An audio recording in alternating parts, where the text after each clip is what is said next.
Hello student, आज हम लोग क्लास 10th बोर्ड प्रश्न पत्र 2020 का सेट बी को हल करेंगे।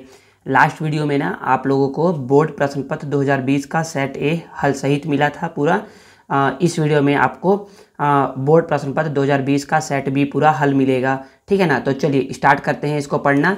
तो पहला क्वेश्चन है, प्रश्न सही विकल्प चुनकर लिखिए। तो जैसा क्वेश्चन सेट ए में आता है वैसे ही क्वेश्चन सेट बी में ही आता है, बस कुछ कुछ वैल्यू चेंज किया हो रहता है। बस कुछ कुछ क्या करता है, मान चेंज कर दिए रहते हैं और बोलते हैं कि वह निकालिए वही चीज़ जो कि सेट ए में निकालना रहता है। तो देखिए, तो पहला क्वेश्चन है, तो मैं यहाँ पर लिख रहा हूँ प्रश्न पहला ए का जो पहला क्वेश्चन है बोला जा रहा है। तो देखिए, इसमें बोला जा रहा है कि पी एक्स बराबर कितना दिया हुआ है। पी एक्स बराबर दिया हुआ है 6x² माइनस 5x धन एक इतना दिया हुआ है। तो आपको बोल रहा है कि पी एक का मान क्या होगा। तो बहुत आसान है, तो देखेंगे ना कि ना p जो है वो p के बराबर है, तो x किसके बराबर होगा, 1 के बराबर होगा। तो कुछ नहीं करना है, सिंपल सा है कि x की जगह पे क्या रख दीजिए, 1 रख दीजिए। x जगह पे क्या रख दीजिए, 1 रख दीजिए। तो रख देते हैं, तो 6 को लिख दिए 6 गुणे बच्चे 6 और x² के बीच में ना गुणे का चिन्ह रहता है, गुणे का चिन्ह रहता है। तो गुणे चिन्ह लगा दिए। x का मान कितना है बच्चे, 1 है, तो 1 घात कितना है, 2 है, तो 2 लिख दिए। माइनस को माइनस, 5 को 5 और x के बीच में गुणे का चिन्ह है, गुणे का चिन्ह लगा दिए। x का मान कितना है, 1 लिख दिए। प्लस है तो प्लस, 1 है तो 1। अब देखिएगा ज़रा ध्यान से, तो 6 को 6 लिख दिए। 1 का घात 2 बच्चे, 1 का घात 2 नहीं होता है, 2 एकम 2 ऐसा नहीं होता है बच्चे। यहाँ पर है कि 1 को ना 2 बार लिखना है। सर क्यों 2 बार लिखेंगे, क्योंकि बच्चे देखिए 1 का घात 2 है, मतलब 1 को 2 बार लिखिए। अगर यहाँ रहता है 1 का घात 5 तो 1 को लिखिए 5 बार। अगर यहाँ रहता है 1 का घात 10 तो 1 को लिखिए 10 बार। तो यहाँ पर 2 था तो 1 को मैंने 2 बार लिख दिया। अब बच्चे याद रखो, 1 का चाहे 1 से 1 बार मल्टीप्लाई करो, चाहे 2 बार, चाहे 10 बार, चाहे 20 बार, चाहे 1000 बार, हमेशा आंसर कितना आएगा, 1 ही आएगा। तो 1 गुणे 1 कितना आता है, 1 आता है। तो 6 गुणे 1 करेंगे तो 1 आ जाएगा। माइनस 5 एकम 5 धन 1, तो 6 एकम 6 हो गया, माइनस 5 धन 1। समझिएगा यहाँ पर 6 में से 5 गया तो 1 आ गया, और धन 1 था यहाँ पर, तो 1 धन 1 कितना हो गया, 2 हो गया। तो इसका उत्तर क्या हो जाएगा, इसका उत्तर हो जाएगा बी। समझ में आ गया। देखिए दूसरा प्रश्न क्या है, दूसरा प्रश्न बोल रहा है वर्ग समीकरण इतना के विविक्तकर का मान ज्ञात कीजिए। विविक्तकर निकालना है। विविक्तकर में क्या करते हैं, तो बताया गया था पिछले वीडियो में, विविक्तकर का सूत्र होता है d बराबर b² माइनस 4ac। सूत्र बताया गया था कि यही होता है, बताया गया था ना। तो यहाँ से हम लोग क्या करते हैं, a का मान, b का मान और c का मान निकालते हैं। सर ये निकलेगा कैसे, तो बच्चे निकलता है कि जो इस समीकरण दिया रहता है ना, समीकरण, तो समीकरण को पहले हम लोग तो ऐसा करते हैं, तो पहले तो समीकरण को लिख लो, x² माइनस 3x धन 2 बराबर 0 है। इसकी तुलना करते हैं हम लोग x² धन bx धन c बराबर 0 से। तो देखिए कैसे तुलना करेंगे समझिएगा। यहाँ पर x² के बराबर हो गया, तो a किसके बराबर हो जाएगा, सर यहाँ तो कुछ है ही नहीं बच्चे, कुछ नहीं है मतलब कि 1 है, तो a किसके बराबर हो जाएगा, 1 के। x के बराबर हो गया, तो b किसके बराबर हो जाएगा बच्चे, -3 के। c किसके बराबर हो जाएगा बच्चे, 2 के, तो 2 लिख देंगे, ठीक है। तो अब आप बोलोगे कि d बराबर क्या होता है, d बराबर होता है b² माइनस 4ac। तो d को d लिख दिए, b के जगह पर है बच्चे -3, तो -3 का घात 2, माइनस को माइनस, 4 को 4, 1 का वैल्यू है 1, सी का मान है 2 लिख दिए, ठीक है। -3 को 2 बार लिखना है बच्चे, -3 को 2 बार लिखना है। इसका मतलब होता है, समझिएगा, -3 गुणे -3। अब यहाँ पर देखिएगा ना बच्चे, माइनस माइनस होता है प्लस, तो यहाँ पर लिख दिए प्लस, और 3 गुणे 3 होता है 9, तो यहाँ लिख दिए 9। तो इसको हल करने पे कितना आ गया बच्चे, इसको हल करने पर आ गया 9। 4 गुणे 2, 4 एकम 4, तो 4 गुणे 2 कितना हो जाएगा, 8। तो 9 में से 8 गया तो कितना आ गया बच्चे, 1 आ गया। कितना आ गया, 1 आ गया। तो इसका आंसर क्या हो जाएगा, इसका आंसर हो जाएगा ए। समझ में आ गया। आगे देखिए तीसरा प्रश्न क्या बोला जा रहा है, तो तीसरा बोला जा रहा है कि बिंदु -1 -3 किस चतुर्थांश में होगा, किस चतुर्थांश में होगा। तो बिंदु है, लिखते हैं बिंदु -1, -3। तो बताया गया था ना आप लोग को कि चतुर्थांश इसको बोलते हैं, ऐसा रहता है चतुर्थांश, इसको बोलते हैं प्रथम चतुर्थांश, इसको बोलते हैं द्वितीय चतुर्थांश, इसको बोलते हैं तृतीय चतुर्थांश, इसको बोलते हैं चतुर्थ चतुर्थांश। ठीक है ना बच्चे, तो यही है ना। तो यहाँ पर क्या होता है, यहाँ पर x और y दोनों का मान धनात्मक होता है, यहाँ पर x का मान ऋणात्मक, y का मान धनात्मक, यहाँ पर x और y दोनों का मान ऋणात्मक, यहाँ पर x का मान धनात्मक और y का मान ऋणात्मक। तो जब आप देखोगे ना कि ना ये वाला जो बिंदु है वो कहाँ से मैच कर रहा है, क्या ये यहाँ से मैच कर रहा है, क्या ये यहाँ से मैच कर रहा है, देखोगे कि ये वाला यहाँ से मैच कर रहा है, मतलब कि ये जो बिंदु है ये यहाँ पर होगा, तृतीय चतुर्थांश में होगा। तो इसका आंसर क्या हो जाएगा, सी इसका उत्तर हो जाएगा। समझ में आ गया, तृतीय चतुर्थांश इसका क्या हो जाएगा, उत्तर हो जाएगा। ठीक है, अब आगे देखते हैं। देखिए क्वेश्चन नंबर 4 क्या बोल रहा है। क्वेश्चन नंबर 4 है आपका tan 30 डिग्री गुणे cot 30 डिग्री। तो लिख दिए tan 30 डिग्री गुणे cot 30 डिग्री का मान क्या होगा। तो बच्चे याद रखो tan theta into cot theta, tan theta गुणा कॉट थीटा कितना होता है, 1 होता है। तो इसका आंसर डायरेक्ट क्या लिख सकते हो, 1 लिख सकते हो। अगर नहीं पता तो सर हमको बताइए कैसे होता है 1। देखिए तो ना tan 30 का मान होता है 1/√3, लिख दिए। और बच्चे जो ना tan होता है ना वो ना कॉट का उल्टा होता है, जो tan होता है वो कॉट का उल्टा होता है, और जो कॉट होता है वो tan का उल्टा होता है। तो अगर cot 30 का मान निकालना है तो tan 30 के मान को उल्टा कर दो। अगर cot 30 का मान निकालना है तो tan 30 के मान को उल्टा कर दो। तो tan 30 का मान होता है 1/√3, तो 1/√3 को उल्टा कर दोगे तो ये हो जाएगा √3/1। तो cot 30 का मान कितना आ गया, √3/1 आ गया। तो अब आप लोग ऐसा कर सकते हो कि √3 से √3 क्या हो गया, कट गया, और 1 से 1 तो कट ही गया। तो यहाँ पर कुछ नहीं बचा, मतलब कि 1 बचा। तो 1/1 बराबर 1, और ये 1 किसका है, तो 1 है ये ए उत्तर। तो आपका उत्तर क्या हो जाएगा, ए उत्तर हो जाएगा। ठीक है ना। पाँचवां देखते हैं, पाँचवां समझिए। पाँचवां बोला जा रहा है कि यदि सावधि जमा खाता में ब्याज की गणना तिमाही आधार पर की जाती है। तो अभी तो आप बस इतना समझिए कि सावधि जमा खाता में ना आपको ना 3 चीज़ें बता रहा हूँ। ठीक है ना, सावधि, इसको समझिएगा ना, सावधि जमा खाता। तो सावधि जमा खाता आता है ना, तो इसमें 3 चीज़ें बोलता है। पहला बोलता है वार्षिक के बारे में। किसके बारे में बोलता है, वार्षिक। दूसरा बोलता है छमाही, और तीसरा बोलता है तिमाही। क्या बोलता है, तिमाही।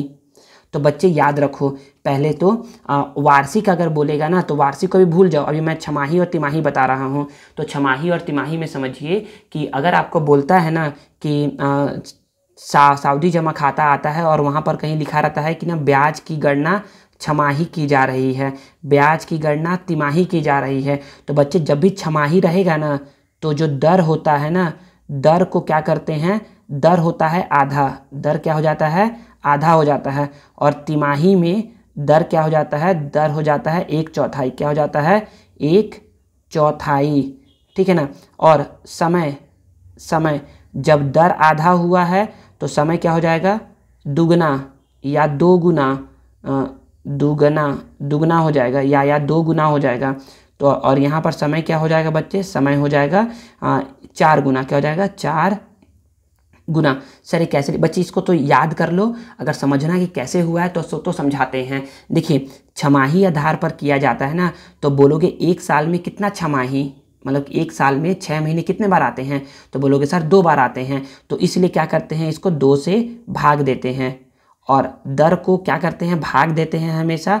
तो जब किसी भी संख्या को 2 से भाग देते हैं तो उसको बोलते हैं कि आधा हो गया है वो संख्या। ठीक है ना। और समय को क्या करते हैं, 2 से गुणा करते हैं। जब किसी भी संख्या को 2 से गुणा करते हैं इसका मतलब है कि वो क्या हो गया है, 2 गुना हो गया है। ठीक है ना। अब इसको देखिए, तिमाही, 1 साल में 3 माह कितने बार आते हैं, तो 3, 6, 9, 12, तो 4 बार आए। इसीलिए क्या होता है, दर को 4 से भाग देते हैं। 4 से भाग देने का मतलब होता है 1/4। और समय को क्या करते हैं 4 से गुणा करते हैं, तो यहाँ पर लिखते हैं 4 गुना। समझ में आ गया। तो यहाँ पर को प्रश्न है, यदि सावधि जमा खाता में ब्याज की गणना तिमाही आधार पर की जाती है तो वार्षिक दर को लिया जाना चाहिए। तो वार्षिक दर क्या हो जाएगा, आधा, 1/4, 4 गुना या 2 गुना, तो क्या हो जाएगा 1/4 हो जाएगा। क्या हो जाएगा 1/4 हो जाएगा। यहाँ पर क्या है 1/1/4, यहाँ पर क्या हो जाएगा आंसर 1/4 आपका उत्तर हो जाएगा, मतलब कि यहाँ पर बी आपका उत्तर हो जाएगा। समझ में आ गया। अब तो सर वार्षिक में क्या करना है, तो बच्चे वार्षिक में कुछ नहीं करना है, जो दर दिया रहेगा उसी दर को सेम लिख देंगे, मतलब कि यहाँ कुछ नहीं करना है। जितना दर दिया हुआ है, दर दिया है 6% तो 6% लिख देंगे, 7% 7%, 8% 8%। लेकिन अगर क्या दिया है इसमें, मान लो कि दर दिया रहता 8%, तो 8 को हम लोग 2 से भाग देते, यहाँ पर 8 को हम लोग 4 से भाग देते। समझ में आ गया। सर समय को क्या करते हैं बच्चे, समय को भी कुछ नहीं करते हैं, समय जो दिया है उसको वैसे ही छोड़ देते हैं। जब वार्षिक दर पर होता है ना ब्याज की गणना, तो कुछ नहीं करते हैं। सर अगर मान लीजिए हमको दिया रहता है यहाँ पर क्या बोलते हैं, समय दिया हुआ है 2 वर्ष, तो मैं छमाही में क्या करता, तो कुछ नहीं करते, समय को 2 से गुणा कर देते, तो 2 गुणे 2 हो जाता 4, यहाँ पर हो जाता 4 आंसर। सर तिमाही में क्या होता है, तो 2 गुणे 4 8 हो जाता है यहाँ पर। ठीक है ना। तो बच्चे यही क्वेश्चन आता है, तो समझ में आ गया होगा ये। अब आगे पढ़ते हैं हम लोग बी, रिक्त स्थानों की पूर्ति कीजिए। देखिए अब बोला जा रहा है कि रिक्त स्थानों की पूर्ति कीजिए। तो पहला है कि √3 - 1 और √3 - 1 का समांतर माध्य। तो आप लोगों को पहले ही बताया गया था कि ना इसका समांतर माध्य कैसे निकालते हैं, फिर भी देखिए। तो समांतर माध्य का सूत्र होता है, समांतर माध्य बराबर होता है a/b/2। तो कुछ नहीं करना है, यहाँ पर a का मान कितना है बच्चे, a का मान है √3 - 1। कितना है √3 - 1, तो a का मान रख दिए √3 - 1, फिर धन है तो धन। b का मान कितना बच्चे √3 - 1, √3 - 1/2 है तो 2 लिख दिए। अब यहाँ ध्यान से देखेंगे कि यहाँ पर ना धनात्मक 1 और ऋणात्मक 1 दोनों क्या हो जाएगा, कट जाएगा। तो यहाँ पर अब समझ में आएगा आपको कि यहाँ पर √3 और √3 क्या हो जाएगा, 2√3/2, और 2 1 कम 2, 2 1 कम 2 कितना आ जाएगा √3, उसका उत्तर हो जाएगा। तो आप लोग खाली जगह में भरोगे √3। ठीक है ना बच्चे। देखिए ना अब क्या होगा, आपको यहाँ पर दिक्कत आया होगा कि सर ये √3 2 √3 कैसे हो गया होगा बच्चे। तो यहाँ पर याद रखिए कि यहाँ पर कुछ नहीं लिखा है ना, मतलब यहाँ पर 1 है, 1 और 1 हो गया 2, और यहाँ √3 तो था ही, तो 2 √3 हो गया। ठीक है ना। जैसे आप बोलते हो ना कि x + x कितना होता है, तो सर आप बोलते हो कि सर x + x कितना होता है, 2x होता है। क्यों 2x हुआ, क्योंकि देखिए यहाँ पर 1 है, यहाँ पर 1 है, 1 और 1 2 होता है। समझ में आ गया ना। दूसरा देखते हैं, दूसरा बोला जा रहा है, दूसरा में ये है कि 5 6 10 का चतुर्थानुपाती। चतुर्था मतलब कि चौथा, चतुर्था मतलब कि चौथा। तो यहाँ पर बोलोगे कि ये 5:6 समानुपाते 10:x। सर यहाँ पर x को यहाँ पर क्यों लिखे, क्योंकि बच्चे चतुर्था बोल रहा है, चतुर्था मतलब कि चौथे नंबर पर ये आ रहा है ना, चौथे स्थान पर आ रहा है, इसलिए इसको बोल दिए हम लोग x यहाँ पर चौथे नंबर पर। सर इसको लिखते कैसे हैं, इसको 5:6 को लिखते हैं 5/6, समानुपात को लिखते हैं बराबर, और 10:x को लिखते हैं 10/x। ठीक है ना। अब क्या करेंगे बच्चे, तो अब यहाँ देखिएगा, यहाँ पर ना 5 का तिर्यक गुणा करवाएंगे। अब 5 का गुणा x के साथ और 10 का गुणा 6 के साथ। समझ में आ गया। अब यहाँ क्या करेंगे, x को देखिए, x को यहीं पर छोड़ देंगे, और 10 गुणे 6 था। सर ये 5 कहाँ गया, तो बच्चे जो 5 जो ये गुणे में था ना बच्चे, तो ये कहाँ चले आएगा, ये चले आएगा भाग में। कहाँ चले आएगा, भाग में। तो देखिए 5 1 कम 5, 5 दूनी 10, तो 2 गुणे 6, ऊपर में क्या हो जाएगा 2 गुणे 6 12। तो आप यहाँ पर क्या लिख देंगे, 12 लिख देंगे उत्तर। ठीक है ना। तीसरा प्रश्न देखिए, तीसरा प्रश्न क्या बोला जा रहा है, किसी वृत्त का व्यास उसकी त्रिज्या की। तो हमेशा याद रखिए व्यास बराबर 2 गुणे त्रिज्या होता है। तो बोला जा रहा है किसी वृत्त का व्यास उसकी त्रिज्या की क्या होती है, 2 गुनी होती है। क्या होती है, 2 गुनी होती है। तो 2 गुनी आंसर में आप या तो 2 गुनी ऐसा लिख सकते हो, या फिर आप लिख सकते हो दुगुनी, दुगनी, ऐसा कुछ भी लिख सकते हो आप आंसर में, ठीक है ना। आई थिंक आपको समझ में आ गया होगा।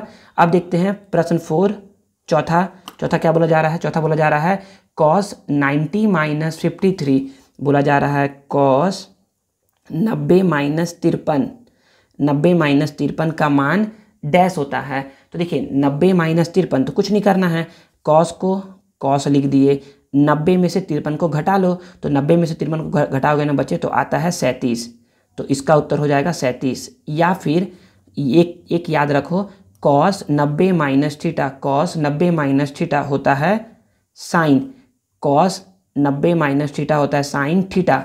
तो लेकिन थीटा यहाँ पर क्या है 53 है, तो 53 लिख दोगे, ठीक है ना। तो इसका उत्तर या तो ये लिखना या तो ये लिखना, दोनों आंसर सही है, कोई गलत नहीं करेगा कभी, ठीक है ना। अब यहाँ से कुछ कॉन्सेप्ट समझो। कॉन्सेप्ट क्या है, कॉन्सेप्ट ये है ना बच्चे कि अगर कहीं पर लिखा हुआ रहे, कहीं पर लिखा हुआ रहे, तो कहीं पर लिखा हुआ रहता है कि साइन 90 माइनस थीटा, तो यहाँ पर लिखते हैं कॉस थीटा। तो देखिए अगर यहाँ पर थीटा है तो यहाँ पर भी थीटा है, और इसका उल्टा अगर कहीं लिखा रहता कॉस 90 माइनस थीटा तो उसको लिखते साइन थीटा। अगर यहाँ पर थीटा है तो यहाँ पर थीटा है। समझने का प्रयास करिए। देखिए यहाँ पर कॉस था, यहाँ पर कॉस, यहाँ पर 90 था, यहाँ पर 90, यहाँ पर माइनस था, यहाँ पर माइनस, यहाँ पर 53 था, थीटा का क्या है यहाँ पर 53 है। तो देखिए तो मैंने भी क्या किया, साइन को साइन लिख दिया है और थीटा का क्या लिख दिया है 53 लिख दिया है। समझ में आ गया होगा। तो ये याद रखिएगा, साइन 90 माइनस थीटा क्या होता है, कॉस थीटा होता है, ठीक है ना। और कॉस 90 माइनस थीटा कितना होता है बच्चे, कॉस 90 माइनस थीटा होता है साइन थीटा होता है। दूसरा याद रखिएगा, ये तो साइन का हो गया। अब बोलोगे टेन 90 माइनस थीटा होता है कॉट थीटा, क्या होता है कॉट थीटा होता है। तो इसको उल्टा कर लो, कॉट 90 माइनस थीटा कितना होता है टेन थीटा होता है। तीसरा याद रखिएगा, तीसरा क्या याद रखोगे कि ना तीसरा होता है बच्चे कॉसेक 90 माइनस थीटा, ये होता है सेक थीटा, क्या होता है बच्चे सेक थीटा। और सेक 90 माइनस थीटा ये होता है कोसेक थीटा। समझ में आ गया ना। तो दोनों क्या होते हैं उल्टा होते हैं ना, तो बस इतना याद रखिएगा। तो क्वेश्चन नंबर 4 से यही इंपॉर्टेंट था। पांचवा देखिए, पांचवा क्या है, पांचवा बोला जा रहा है एक विषम संख्या और एक सम संख्या का जोड़। तो मैं जब पढ़ा रहा था ना सेट ए, तो उसमें बताया था ना कि इसको पहले ही बता दिया था। तो याद रखिए एक विषम मतलब कोई बोले मान लीजिए कि 3 है धन एक सम मतलब मान लीजिए कि 6 है, दोनों को जोड़िए। सर जोड़ना क्यों, क्योंकि जोड़ पूछ रहा है। एक विषम और एक सम संख्या का जोड़ क्या हो गया 3 और 6 9, क्या आया विषम आया। तो बोलोगे विषम संख्या, यहाँ पर संख्या लिखा हुआ है तो संख्या नहीं लिखोगे, तो बस विषम लिखोगे, तो इसका आंसर क्या आ जाएगा विषम आ जाएगा, ठीक है ना। अब आगे है सत्य और असत्य, तो समझते हैं सत्य और असत्य को। लिखिएगा, देखिए सी क्या बोला जा रहा है, सत्य और असत्य लिखिए। तो पहला है सभी सर्वांगसम बहुभुज समरूप भी होते हैं। अब देखिए ना सर्वांगसम और समरूप में अंतर है, समरूप दोनों में अंतर बता दूं ना। समरूप मतलब होता है, पढ़ाया था समान आकृति, ठीक है ना। और दूसरा है सर्वांगसम, सर्वांगसम मतलब होता है समान आकृति धन समान आकार। सर समझाइए थोड़ा सा। तो देखिए समझाते हैं ना बच्चे। सर्वांगसम समरूप समझिए। समरूप मान लीजिए ना कि एक छोटा त्रिभुज है और एक बड़ा त्रिभुज है, एक छोटा त्रिभुज है और एक बड़ा त्रिभुज है, तो दोनों क्या है समरूप है। क्या दोनों सर्वांगसम है क्या, तो बोलोगे सर सर्वांगसम समान आकृति के साथ साथ आकार भी समान होना चाहिए। तो सर देखिए ये छोटा है और ये बड़ा है, तो दोनों का आकार समान नहीं है, मतलब कि ये दोनों त्रिभुज क्या है समरूप तो है लेकिन सर्वांगसम नहीं है। दूसरा समझिए कि मान लीजिए कि एक वृत्त है, छोटा सा एक इतना छोटा वृत्त है और एक इतना बड़ा वृत्त है, तो क्या ये दोनों समरूप है, तो बोलोगे हाँ सर ये दोनों समरूप है। क्यों, क्योंकि दोनों की आकृति क्या है समान है, तो ये दोनों मतलब कि ये वृत्त और ये वृत्त दोनों क्या है समरूप है। अब मैं पूछूं क्या बताओ कि ये दोनों सर्वांगसम है, तो बोलोगे सर ये दोनों सर्वांगसम नहीं है। क्यों नहीं है? क्योंकि इनकी आकृति तो समान है लेकिन आकार समान नहीं है, एक छोटा है और एक क्या है, बड़ा है। ठीक है ना। अब मानिए कि मेरे पास क्या है, ये दो पेन है, मान लीजिए कि ये दो पेन है, ठीक है ना, ऐसा ऐसा ये क्या है, ये दो पेन है। तो मैं बोलूँ क्या ये दोनों समरूप है, तो बोलोगे सर ये दोनों समरूप है क्योंकि इनकी आकृति क्या है, समान है। अब मैं बोलूँ बताओ क्या ये दोनों सर्वांगसम है, तो बोलोगे हाँ सर ये दोनों सर्वांगसम भी है। क्यों? क्योंकि इनकी आकृति भी समान है और इनका आकार भी समान है। तो सर्वांगसम क्या होता है, जिनकी आकृति भी समान हो और आकार भी समान हो उनको बोलते हैं हम लोग सर्वांगसम। लेकिन जिसकी आकृति समान होती है बस उसको बोलते हैं हम लोग समरूप। समझ में आ गया? अब जैसे कि एक एग्जाम्पल ले लीजिए जल्दी से कि ये एक त्रिभुज है, छोटा सा त्रिभुज है एक, और सेम ये भी एक त्रिभुज है। मान लीजिए कि ये 2 सेंटीमीटर है, ये 3 सेंटीमीटर है और ये 5 सेंटीमीटर है। मान लीजिए 2 सेंटीमीटर है, ये 5 सेंटीमीटर है, ये 3 सेंटीमीटर है। तो मैं बोलूँ क्या ये दोनों समरूप है, तो बोलोगे हाँ सर ये दोनों समरूप है क्योंकि दोनों की आकृति क्या है, समान है। अब मैं बोलूँ क्या ये दोनों सर्वांगसम है, तो बोलोगे हाँ सर दोनों क्या है, सर्वांगसम है। क्यों? क्योंकि दोनों की आकृति भी समान है और दोनों का आकार भी समान है। सर यहाँ 2 है, यहाँ 2 है, यहाँ 3 है, सर 3 यहाँ पर है। कुछ नहीं बच्चे, इसको ऐसे करके घुमा दो, इसको ऐसे पकड़ के ऐसे घुमा दो, तो 2 तो यहीं रहेगा, 3 इधर आ जाएगा, 5 यहाँ जाएगा। बस देखो ये कि क्या तीनों चीज़ जो यहाँ पर लिखा हुआ है वो यहाँ पर लिखा हुआ है क्या। अगर तीनों चीज़ लिखा हुआ है तो मतलब ये क्या है, समरूप सर्वांगसम है। दूसरा समझिए क्या है, सर्वांगसम है। दूसरा समझिएगा, मैं बोलूँ कि ये एक त्रिभुज है और एक आयत है, क्या ये समरूप है? सर ये समरूप तो नहीं है क्योंकि इनकी आकृति समान नहीं है। क्या ये सर्वांगसम है? सर ये सर्वांगसम भी नहीं है। क्योंकि इनकी आकृति भी समान नहीं है और आकार तो समान है ही नहीं। तो ये समरूप भी था, सर्वांगसम भी था। ये ना तो समरूप है ना ही सर्वांगसम है। अब समझिए एक वर्ग है और एक वर्ग है। अब मैं बोलूँ कि क्या ये समरूप है, तो बोलोगे हाँ सर दोनों समरूप है क्योंकि दोनों की आकृति क्या है, समान है, तो ये समरूप है। अब मैं बोलूँ कि क्या ये सर्वांगसम है, तो बोलोगे नहीं सर सर्वांगसम नहीं है, इनकी आकृति तो समान है लेकिन इनका आकार समान नहीं है, तो ये सर्वांगसम नहीं है। तो अब प्रश्न पे आते हैं, बहुत हो गया, बता दिया आप लोगों को, समझ गए होंगे। पहला है सभी सर्वांगसम बहुभुज समरूप भी होते हैं। तो देखिए सर्वांगसम बहुभुज क्या वो समरूप होंगे, तो बच्चे याद रखो जो सर्वांगसम है वो समरूप तो होगा ही होगा। जो सर्वांगसम है वो समरूप तो होगा ही होगा। जरूरी नहीं कि जो समरूप हो वो सर्वांगसम हो, जो समरूप हो वो सर्वांगसम हो, ऐसा जरूरी नहीं है। देखिए ये समरूप है लेकिन सर्वांगसम नहीं है, लेकिन ये देखिए ये सर्वांगसम है तो समरूप भी होगा ही होगा। तो ये क्या है, बात बिल्कुल सत्य है। तो पहला क्या हो गया, सत्य। दूसरा समझिएगा, दूसरा समझते हैं प्रश्न क्या बोला जा रहा है। दूसरा प्रश्न बोला जा रहा है कि y अक्ष पर स्थित किसी बिंदु का x निर्देशांक 0 होता है। तो देखिए मान लीजिए कि ये अक्ष है, ये x अक्ष है और ये y अक्ष है, ठीक है ना। तो y अक्ष पर मान लीजिए यहाँ पर कोई बिंदु है, तो इस बिंदु के लिए x का मान कितना है, तो x का मान यहाँ पर रहता है 0, यहाँ रहता है 1, यहाँ रहता है 2, यहाँ रहता है 3। तो यहाँ पर एक बिंदु है, x y अक्ष पर है, तो यहाँ पर x का मान क्या है, होगा 0 होगा। y का मान भले ही कुछ ना कुछ होगा लेकिन x का मान क्या होगा, 0 ही होगा। तो y अक्ष पर स्थित किसी बिंदु का x निर्देशांक हमेशा 0 होता है। तो ये बात क्या है, बिल्कुल सत्य है। और ऐसा ही पूछा जा सकता है आपसे कि x अक्ष पर स्थित y बिंदु का निर्देशांक 0 होता है, तो बोलोगे हाँ, ठीक है ना। तो अभी तो इतना ही समझिए। अब थर्ड को समझते हैं। थर्ड प्रश्न क्या बोल रहा जा रहा है, तो थर्ड प्रश्न बोला जा रहा है घनाभ में 9 कोरे होती हैं।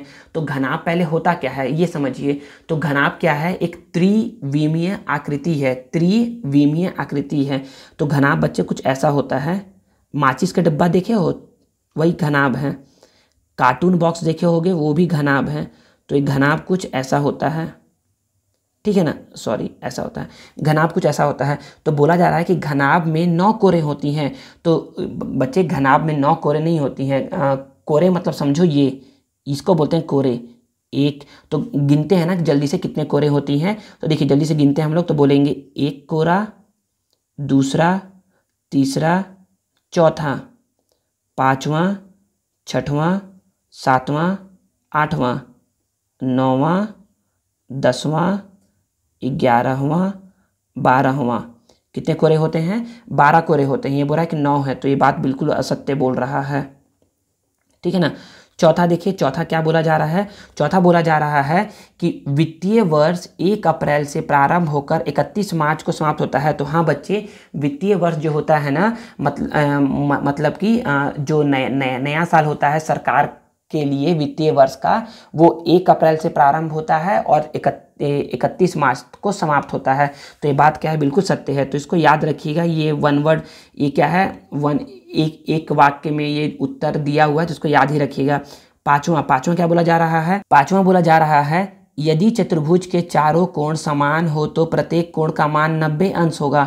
तो बच्चे हाँ याद रखो ना, अगर चतुर्भुज के चारों कोण समान है ना, तो प्रत्येक कोण का मान क्या होता है? 90 अंश ही होता है। तो ये बात क्या है? बिल्कुल सत्य है। सर कैसे सत्य है? तो मान लीजिए कि यहाँ पर एक चतुर्भुज है, ये एक चतुर्भुज है। मान लीजिए कि ये कोण बराबर ये कोण बराबर ये कोण बराबर ये कोण। सर बराबर क्यों बोल रहे हैं? क्योंकि ये खुद बोल रहा है यदि चतुर्भुज के चारों कोण बराबर है, मतलब कि ए बी सी डी चारों क्या है? बराबर बराबर है। तो समझिएगा, यहाँ पर समझने के लिए बता रहा हूँ। बोलोगे ना, हम जानते हैं कि चतुर्भुज के चारों कोणों का योग, हम जानते हैं कि चतुर्भुज के चारों कोणों का योग 360 अंश होता है। तो मान लेते हैं कि चारों कोण का मान कितना है? x है। तो हम लोग बोल देते हैं कि कोण A बराबर कोण B बराबर कोण C बराबर कोण D बराबर x है। तो A की जगह भी x रख दिए, B की जगह भी x, C की जगह भी x, D की जगह भी x। 360 x धन x धन x धन x कितना हो गया? 4x बराबर 360। x को यहीं पर छोड़ देंगे, 360 से छोड़ने का मतलब ये है कि देखिए 4 और x दोनों गुणे में है, तो 4 इधर आएगा तो भाग में आएगा। ठीक है ना। तो 4 को जब भाग देंगे 360 से, 360 को जब भाग देंगे 4 से, तो आएगा 90। तो देखिए x का मान कितना आ गया? 90 आ गया। इसका मतलब ये है कि अगर चतुर्भुज के चारों कोण समान समान है ना, तो प्रत्येक कोण का मान क्या होता है? 90 अंश होता है, जो कि बिल्कुल सत्य बोला गया है। तो यहाँ पर प्रश्न 1 का ABC खत्म। अब मैं प्रश्न 2 से ना आप लोगों को ना कॉपी में क्वेश्चन लिखूंगा और फिर आपको लोगों को बताऊंगा। तो सॉल्व करते हैं प्रश्न 2 से। तो देखिए क्वेश्चन नंबर 2 को यहाँ पर लिख दिया गया है। अब इसका हल देखते हैं। तो बताया गया था ना कि जब भी ऐसा प्रश्न आता है जिसमें ना 3 संख्याएं अनुपात में दी रहती है ना, तो हम लोग क्या करते हैं, जो बीच वाला संख्या रहता है ना, उसको 2 बार लिखते हैं। बीच वाली संख्या को 2 बार लिखते हैं। तो हम लोग लिखेंगे 1 धन x अनुपाते 3 धन x समानुपाते 3 धन x अनुपाते 6 धन x। देखिए बीच वाली संख्या को 2 बार लिखा जाता है, तो 2 बार लिख दिए। अब करना क्या है, यहाँ पर है 1 धन x लिख दिए। अनुपात का मतलब होता है बटा, 3 धन x लिख दिए। समानुपात का मतलब होता है बराबर, 3 धन x लिख दिए। अनुपात में होता है बटा, 6 धन x लिख दिए। ठीक है ना। अब देखिए क्या करवाएंगे, अब करवाएंगे तिर्यक गुणा, मतलब इसका गुणा इसके साथ, इसका गुणा इसके साथ। मतलब कि 3 धन x का गुणा 3 धन x के साथ और 1 धन x का गुणा 6 धन x के साथ। तो करवाते हैं। देखिए अब यहाँ समझिएगा ना बच्चे, कैसे करवाएंगे गुणा। तो पहले 3 का गुणा 3 से, 3 का गुणा 3 से, फिर इसी 3 का गुणा x से। ठीक है। फिर x का गुणा 3 से, फिर इसी x का गुणा x से। बच्चे ये ना बताया था ना, एक ना ट्रिक बताया था कि मान लो घर में 2 बच्चे हैं, एक लड़का और एक लड़की। और तो मम्मी और पापा आए, वो लोग कुछ मिठाई लेकर के आए। तो पापा लड़के को भी देंगे मिठाई, लड़की को भी देंगे मिठाई, और मम्मी लड़की को भी देगी और लड़की को भी देगी, मतलब कि दोनों को देंगे मिठाई।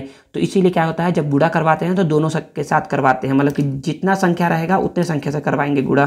ठीक है ना। बराबर, अब 1 का गुणा 6 के साथ। बताओ तो बच्चे, क्या 1 का गुणा मैं x से करवाऊंगा? तो हाँ बिल्कुल करवाऊंगा। 1 का गुणा x के साथ, फिर x का गुणा 6 के साथ, फिर x का गुणा x के साथ। ठीक है। तो यहाँ तो समझ में आ गया होगा। तो 3 गुणे 3 हो गया 9, 3 गुणे x हो गया 3x, x गुणे 3 हो गया 3x। बच्चे x गुणे 3 लिखिए या 3 गुणे x लिखिए, दोनों का मान सेम होता है, और x गुणे 3 3x होता है। x गुणे x एक्स स्क्वायर हो गया, x का घात x, मतलब कि जब x और x गुणा होता है ना बच्चे, तो ये कुछ इस नियम से गुणा होता है, इस विधि से गुणा होता है कि यहाँ पर जब आधार समान होते हैं ना तो घात क्या होते हैं, जुड़ जाते हैं। तो दोनों का घात कुछ नहीं था, मतलब एक एक था, तो x का घात 2 हो गया, तो यहाँ पर ये हो गया।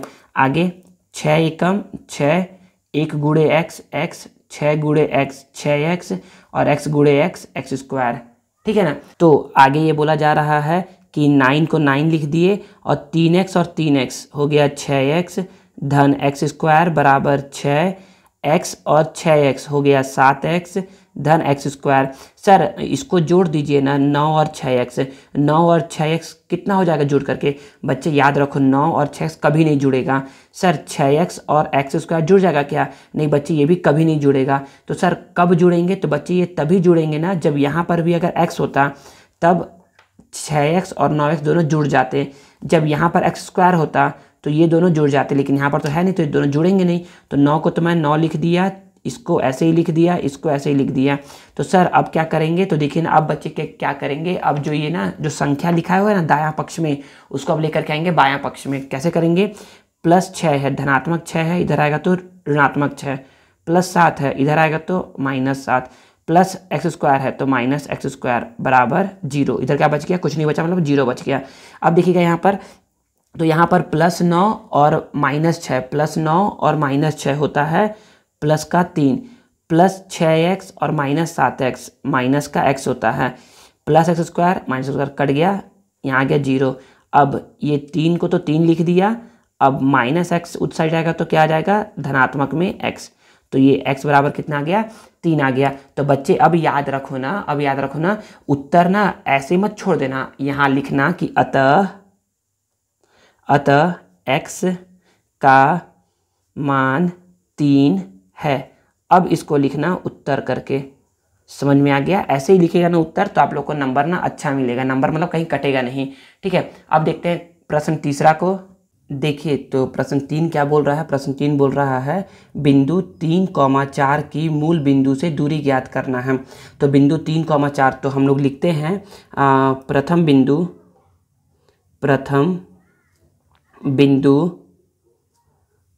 3,4 तथा द्वितीय बिंदु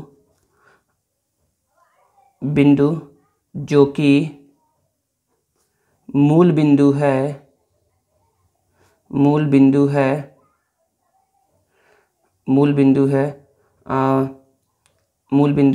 फिर बोलेंगे हम जानते हैं कि मूल बिंदु का निर्देशांक क्या होता है? निर्देशांक 0,0 निर्देशांक 0,0 होता है। तो हम लोग यहाँ पर बोलेंगे कि x बराबर y बराबर। तो ना ये ना बताया गया था बच्चे आप लोगों को कि जो पहला वैल्यू होता है ना, जो पहला मान होता है वो x का मान होता है, दूसरा मान होता है y का। तो पहला मान यहाँ पर x का है तो यहाँ पर लिख दीजिए 3, दूसरा मान है y का, यहाँ लिख दीजिए 4, पहला मान है x का, यहाँ लिख दीजिए 0, दूसरा मान है y का, यहाँ लिख दीजिए 0। अब देखिए ये पहला बिंदु है इसलिए 1 और 1, ये दूसरा बिंदु है इसलिए यहाँ पर 2 और 2। तो इतना लिखने के बाद हम अब बोलेंगे कि हम जानते हैं कि दूरी बराबर ना, दूरी का एक ना क्या होता है? सूत्र होता है, दूरी का एक सूत्र होता है। उस सूत्र का उस सूत्र क्या है? तो बोलोगे √x2 माइनस x1 का square plus y2 minus y1 का स्क्वायर। तो देखिए बोलेंगे x2 कितना है? 0 माइनस x1 कितना है? 3 का स्क्वायर, धन y2 कितना है? 4 माइनस y2 कितना है? 0 माइनस y1 कितना है? 4 का स्क्वायर। 0 माइनस 3 करते हैं तो -3 आता है, तो -3 का स्क्वायर। 0 माइनस 4 करेंगे तो -4 आएगा, तो -4 का स्क्वायर। अब आगे बोलेंगे -3 का स्क्वायर बच्चे 9 होता है, और 4 का स्क्वायर कितना होता है, 16 होता है। ठीक है, 9 और 16 होता है 25, और 25 को जब आप तोड़ोगे ना बच्चे तो ये टूटेगा 5 गुणे 5 में। यहाँ पर क्या करोगे बच्चे, यहाँ पर ना ये 2 का क्या करोगे, पेयरिंग करोगे, पेयर लोगे तो यहाँ पर आ जाएगा 5, सॉरी यहाँ पर पेयरिंग लोगे ना, मतलब कि यहाँ से जोड़ा बनाओगे तो यहाँ से क्या हो जाएगा, 2 5 में से 1 5 बाहर हो जाएगा, तो यहाँ पर क्या हो जाएगा, इकाई। ठीक है ना, तो ये उसका उत्तर हो जाएगा, इकाई। तो बोलोगे अतः दिए गए बिंदु की, अतः दिए गए बिंदु की मूल बिंदु से दूरी 5 इकाई है, पूर्ण विराम। ठीक है ना। अब देखिए, अब किसी को दिक्कत आ रहा होगा ना कि सर ये -3 का स्क्वायर 9 कैसे हो गया, तो -3 तो 2 बार लिखिए, माइनस माइनस प्लस 3 तिया 9, तो यहाँ पर 9 आ जाएगा। -4 को 2 बार लिखिए, माइनस माइनस प्लस 4 चौको 16, इसीलिए आ गया। सर 25 को ऐसे ऐसे कैसे तोड़ दिए, तो 25 को तोड़ा गया ऐसे, 5 के पहाड़े में 5 बार में, 5 के पहाड़े में 1 बार में, तो ये 5 और 5 था, इसलिए हमारे 5 और 5 लिख दिए हैं। ठीक है, अब समझते हैं प्रश्न क्रमांक चौथा को। देखिए, अब प्रश्न चौथा क्या बोल रहा है, चौथा बोल रहा है मान ज्ञात करना है सेक 50 degree, cosec 40 degree, plus sign 56 degree, plus cos 34 degree. तो बच्चे अब देखिए ना, अब याद रखिए कि क्या आपने कभी 0 डिग्री, 30 डिग्री, 45 डिग्री, 60 डिग्री और 90 डिग्री के अलावा किसी और का मान याद किया है, तो आपने याद नहीं किया होगा। तो जब भी आपको दिखे ना कि अरे ये कुछ अजीब सा नंबर है, 50 40, ये तो कभी हमने पढ़ा ही नहीं है, 56 34 ये तो और भी नहीं पढ़ा है हम लोगों ने, तब क्या करते हैं, तब एक ना रूल को देखते हैं हम लोग, देखते हैं ना कि क्या ये दोनों नंबर को जोड़ने से 90 आ रहा है, क्या ये दोनों नंबर को जोड़ने से 90 आ रहा है। अगर 90 आता है ना बच्चे, तो एक ना ट्रिक अप्लाई करते हैं, एक ट्रिक। कौन सा ट्रिक है वो, तो देखिए बच्चे हम लोग करेंगे क्या, पहले तो क्वेश्चन लिखिए, मान ज्ञात करना तो पहले क्वेश्चन लिखिए। ये हो गया सेक 50 डिग्री, और यहाँ लिख देंगे कॉसेक 40 डिग्री, धन sine 56 degree, plus cos 34 degree. यहाँ ध्यान समझिएगा, पहले यहाँ पर रफ कार्य है, ये क्या है, रफ कार्य है ना इधर, तो यहाँ सेक 50 है और यहाँ 40 है, तो बोलोगे कि 50 प्लस 40 बराबर 90 होता है, 50 प्लस 40 90। तो क्या करिए, 50 को यहीं पर छोड़ दीजिए, बाएं पक्ष में छोड़ दीजिए, और 40 को ले जाइए दायां पक्ष में, तो 40 धनात्मक में है तो इधर जाएगा तो ऋणात्मक में। तो आप क्या बोल सकते हैं, आप बोल सकते हैं ना कि मैं ना 50 को मैं 90 माइनस 40 लिख सकता हूं, क्योंकि करिए 90 माइनस 40 कितना होता है, 50 ही होता है ना। तो मैंने सेक को सेक लिखा और 50 को लिख दिया 90 माइनस 40। ठीक है, और यहाँ पर कॉसेक तो है ही। अब यहाँ साइन को साइन लिख दिया। अब बोलेंगे कि 56 धन 34 बराबर होता है 90। ठीक है, तो मैं 56 को मैं ऐसा लिख सकता हूँ क्या, 90 प्लस 34 को इधर लेके जाऊँगा तो माइनस 34 में, तो प्लस 34 इधर गया तो माइनस 34, तो 90 माइनस 34 करिए 56 ही आता है। तो मैं क्या कर सकता हूँ, 56 को मैं लिख सकता हूँ 90 माइनस 34 डिग्री। ठीक है, और यहाँ पर मैं कॉस 34 डिग्री कर दिया। अब याद रखिए बच्चे, सेक 90 माइनस थीटा, सेक 90 माइनस थीटा होता है कॉसेक थीटा। सर ये कैसे बोल दिए बच्चे, एक ना एक सूत्र होता है, इसको याद रखिएगा कि सेक 90 माइनस थीटा क्या होता है, बराबर कॉसेक थीटा। तो देखिए यहाँ पर क्या है, यहाँ पर सेक था और 90 माइनस 40 डिग्री था, तो यहाँ पर क्या हो जाएगा कॉसेक। देखिए सेक की जगह सेक है, 90 की जगह 90 है, माइनस जगह माइनस है, थीटा की जगह क्या है 40 है, तो यहाँ पर थीटा की जगह क्या लिख देंगे 40 लिख देंगे। समझ में आ गया, इसीलिए मैंने क्या किया है, सेक 90 माइनस थीटा को लिखा है कॉसेक 40, कॉसेक 40, और यहाँ पर नीचे में कॉसेक 40 चले आ रहा है। ठीक है ना, प्लस ऐसे एक सूत्र होता है साइन 90 माइनस थीटा कितना होता है कॉस थीटा। थीटा की जगह पे क्या है इस बार 34 है, तो इस बार मैं क्या लिख दूंगा यहाँ पर मैं साइन जगह लिख दूंगा कॉस 34 डिग्री और यहाँ पर कॉस 34 है, ठीक है ना। देखिएगा कॉसेक 40 दोनों कट जाएगा। आपको पता होना चाहिए, इसको लिखना बहुत ज़रूरी है ना, इसे लिखिएगा और इसे लिखिएगा चूकी करके, चूकी ये दोनों आपने यूज़ किया है, इसको बीच वाले को मत लिखिएगा, ठीक है ना। इसको लिखना बहुत ज़रूरी है, इसको पेन से नहीं इसको पेन से लिखेंगे, एग्जाम में भी लिखेंगे। ये था रफ कार्य और ये वाला बीच वाला क्या है, ये भी रफ कार्य है, ठीक है ना। अब याद रखेंगे, अब याद रखिए, बताइए तो x बटा x क्या होता है, एक होता है ना। वैसे ही आप जानिए कि यहाँ पर भी x लिखा है, यहाँ पर भी x लिखा है, तो x बटा x एक आ जाएगा, तो कॉसेक 40 कट जाएगा, कॉस 34 कट जाएगा, तो ये आ जाएगा 1 कट के और एक कट के आ जाएगा 1 और एक धन एक कितना होता है 2 होता है, तो आपका ये उत्तर आ गया, ठीक है ना। तो इसका मान कितना आ गया, इतना आ गया, तो बोल सकते हो अतः सेक 50 डिग्री बटे कॉसेक 40 डिग्री धन साइन 56 डिग्री बटे कॉस 34 डिग्री का मान 2 होता है। अब देखते हैं प्रश्न पाँचवा को। प्रश्न पाँचवा क्या बोल रहा है, 3x² धन 7x धन 1 बराबर 0 के मूलों का योगफल तथा गुणनफल ज्ञात करिए। तो बच्चे देखिए ना, ये क्या है, एक द्विघात समीकरण है। तो याद रखिए हम लोग द्विघात समीकरण का मूलों का योगफल और मूलों का गुणनफल निकालते कैसे हैं, तो देखिए समझते हैं। तो बच्चे बोलोगे दिए गए समीकरण क्या है, 3x² धन 7x धन 1 बराबर 0 की तुलना ax² धन bx धन c बराबर 0 से करने पर हम पाते हैं कि, देखिए हम क्या पाते हैं समझिएगा, यहाँ पर a बराबर b बराबर c बराबर, तो देखिए जो बता रहा हूँ ना इसको रफ में बनाएंगे, कहाँ बनाएंगे, रफ में। ऐसे ही एग्जाम में भी क्या करेंगे, जहाँ पर रफ का आपको ज़रूरत हो ऐसे करके एक लाइन को खींचेंगे, ऐसे खींचेंगे स्केल की मदद से और यहाँ पर लिख देंगे रफ कार्य, ऐसे करके करेंगे रफ कार्य।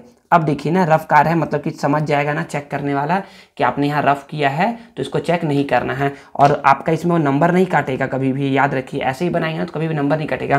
तो देखिए यहाँ पर बोलोगे ना, जो समीकरण दिया है उस समीकरण को लिख लो, 3x² धन 7x धन 1 बराबर 0 और इसकी आप तुलना किससे कर रहे हो, इससे ax² धन bx धन c बराबर 0 से। बच्चे समझिएगा जरा, समझना क्या है इसमें, समझना ये है ना कि देखिए यहाँ पर x² से तुलना हो गया, तो a की तुलना किससे होगी 3 से, तो a बराबर 3। देखिए x से तुलना हो गया तो b बराबर कितना आ गया, b बराबर आ गया 7, समझ में आ गया। देखिए c बराबर क्या आ जाएगा, 1 आ जाएगा, क्या आ जाएगा 1 आ जाएगा। तो इस तरीके से आप तुलना करोगे और a b और c का आप मान निकालोगे। अब a b c का मान निकल गया है, अब हम लोग निकाल सकते हैं मूलों का योगफल। तो हम बोलोगे हम जानते हैं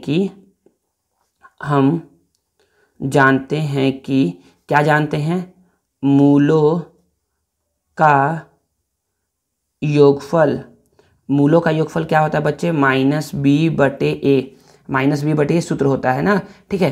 तो माइनस को बराबर लिख दिए, माइनस को माइनस लिख दिए, b का मान है 7, a का मान है 3 रख दिए।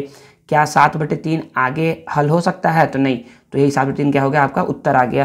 दूसरा निकालना है मूलों का गुणनफल, तो लिखोगे तथा मूलों का गुणनफल, इसका सूत्र क्या होता है c/a, क्या होता है c/a। तो बराबर को बराबर, c का मान है 1, a का मान है 3, क्या ये आगे हल हो सकता है, तो नहीं, तो यही आपका आंसर हो जाएगा। तो आप इस तरीके से बता सकते हो कि मूलों का योगफल इतना आएगा और मूलों का गुणनफल कितना आएगा, इतना आएगा। तो आप बोलोगे अतः मूलों का योगफल तथा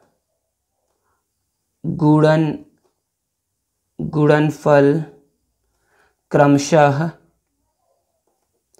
-7/3 व 1/3 है। और इसके बाद आप लिख दोगे यहाँ उत्तर। समझ में आ गया। एग्जाम में भी अगर आप ऐसे ही हल करेंगे ना तो आपका नंबर कभी भी नहीं कटेगा। आपको पूरा 75 में 75 मार्क्स पूरा मिलेगा, ठीक है ना। और जैसे कि और यहाँ पर भी ऐसे लिखने के बाद उत्तर लिख दीजिएगा, ठीक है ना। ऐसे ही हल करेगा। अब देखते हैं प्रश्न छठवां को।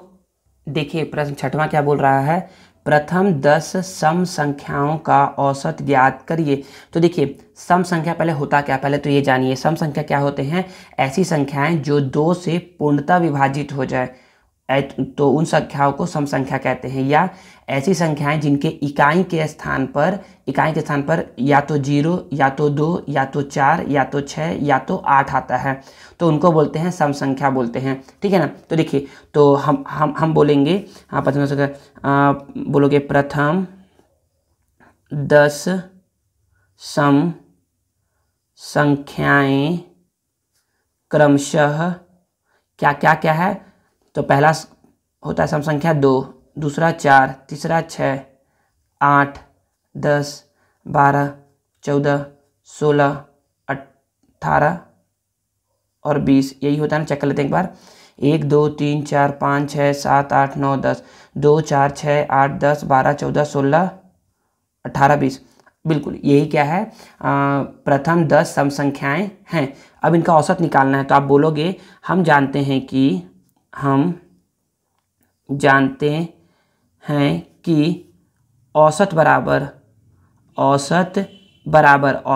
क्या होता है। तो औसत बराबर होता है कुल प्रेक्षणों का योग बटे प्रेक्षणों की संख्या। अब समझिएगा कुल प्रेक्षणों का योग मतलब जो यहाँ पर लिखा हुआ है उनका योग कर दो। तो 2 धन 4 धन 6 धन 8 धन 10 धन 12 धन 14 धन 16 धन 18 और धन 20 बटे प्रेक्षणों की संख्या। कितने प्रेक्षण हैं, 1 2 3 4 5 6 7 8 9 10। आपको गिनने का जरूरत नहीं था, यहाँ पर 10 लिखा था तो 10 लिख देते हैं, ठीक है ना। आगे देखिएगा अब इसको जोड़ना कैसे है। तो एक ट्रिक समझिए, देखिए 20 इन दोनों को जोड़ेंगे तो फिर से 20, इन दोनों को जोड़ेंगे तो फिर से 20, इन दोनों जोड़ेंगे तो फिर से 20, इन दोनों को फिर से 20। और हाँ बस इतना पे ही देखो तो बोलोगे ना। यहाँ से देखिएगा समझिएगा, यहाँ पे लिखिएगा 20 40 60 80 100 और ये 10, 110 हो जाएगा। कितना आ जाएगा, 110। 110 बटे 10, शून्य से शून्य क्या हो गया, कट गया। तो 11 बटे 1 कितना होता है, 11 होता है। तो अतः औसत क्या आ जाएगा। तो बोलोगे अतः प्रथम 10 सम संख्याओं का औसत 11 होता है। और यही क्या आ गया आपका उत्तर। चलिए अब प्रश्न 7वां को लिखते हैं और हल करते हैं। देखिए बच्चे प्रश्न 7वां क्या बोला जा रहा है। प्रश्न 7वां बोला जा रहा है सिद्ध कीजिए कि 2x का घात 3 धन x स्क्वायर माइनस 5x धन 2 को x धन 2 से भाग करने पर शेषफल 0 है। तो बच्चे जब ना हम लोग सेट ए को पढ़ रहे थे ना तो सेट ए में भी सेम टू सेम ऐसा ही क्वेश्चन था। तो मैं इसको दिखाने का मेरा मकसद ये है ना कि आप लोग को मैं 3 स्टेप बता सकूं ताकि आप लोग उन 3 स्टेप को फॉलो करेंगे इस वाले क्वेश्चन में भी तो सेम वैसे ही बनेगा जैसा आपने सेट ए का प्रश्न 7वां को बनाया था। तो पहला स्टेप क्या था, पहला स्टेप है कि पदों को घात के घटते क्रम में लिखना है। तो पदों को घात के घटते क्रम मतलब होता है यहाँ पर घात 3 है तो यहाँ पर 2 होगा, यहाँ पर 1 होगा और यहाँ पर 0 होगा। क्या सर घात सेम नहीं हो सकते क्या, नहीं बच्चे सेम आपको कभी नहीं देगा। आपको अगर यहाँ पर 3 दिया है तो यहाँ पर 2 होगा, या अगर मान लो यहाँ पर ये पहले है तो इसको पहले लिख लो इसको बाद में लिख लो, ऐसा कर लो, ठीक है ना। मतलब मान लीजिए कि ये ऐसा लिख के दिया हुआ है, मान लीजिए दिया नहीं है, मान लीजिए कि ऐसा लिख के दिया रहता 4x का घात 3 धन 2x धन 3x स्क्वायर माइनस 9। तो आप क्या करते, आप पहले स्टेप को फॉलो करते। पहले स्टेप में लिखा हुआ था पदों को घात के घटते क्रम में व्यवस्थित करना है, तो आप ऐसा लिखते, यहाँ पर घात 3 है फिर इसको उठा करके इसको यहाँ पर लिखते, यहाँ पर घात 2 यहाँ पर घात 1 माइनस 9, ऐसा लिखते। समझ में आ गया। अब अगर आप बोलते कि सर क्या यहाँ पर घात सेम सेम रहता तो समान समान रहता तो आप ऐसा बोलना चाह रहे हैं क्या, 2x⁻³ minus 5x² plus 9x ऐसा मान लीजिए कि है, और +8 ऐसा है मान लो ना। तो अगर ऐसा रहेगा ना बच्चे तो क्या करोगे, आपको पता होना चाहिए कि ना जिस किसी भी संख्या का घात समान होता है ना, मतलब देखिए यहाँ पर x⁻³ है तो कितना हो जाएगा 4 और 2 6x⁻³ हो जाएगा।